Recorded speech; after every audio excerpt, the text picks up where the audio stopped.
Sino dito naglalaro ng Roblox? Naabutan nyo ba yung bagong update ng Grow a Garden? So guys, ayan, nandito na ako ngayon sa garden ko. So guys, ayan, bibili natin tong beanstalk seed. Ayan. Okay, bilhin na natin. Oh my God, nabili natin! Oh my God, konti na yung pera natin. 1.6 billion na lang. So guys, ayan, itatanim na natin tong beanstalk seed. Ayan, dito. Ano kaya itsura niya? Ayan guys, yun yung update niya. Mas organized na, mas mabilis na makita kung saan yung mga nakalagay yung mga gear, yung mga seed, 'di ba? At yung pet. So ganito na agad kalaki yung tinanim ko guys. Ang bilis naman. So maglalagay lang tayo ng godly sprinkler dito sa gilid para mas mabilis siyang tumubo.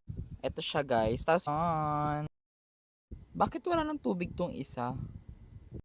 Ayan, bilhin na rin tayo ng rare egg natin. Ayan, naglagay na rin ako ng maraming sprinkler para mabilis ang tumubo. Oh my God, ang taas na ng beanstalk. So guys, hindi natin naabutan kanina yung pa-chicken zombie na pet. Kasi late na tayo nakapag-open. Pawala-wala kasi yung internet namin, B. So guys, ayan, nasa tuktok ako ng beanstalk. Ayan, kitang-kita ko yung garden ko.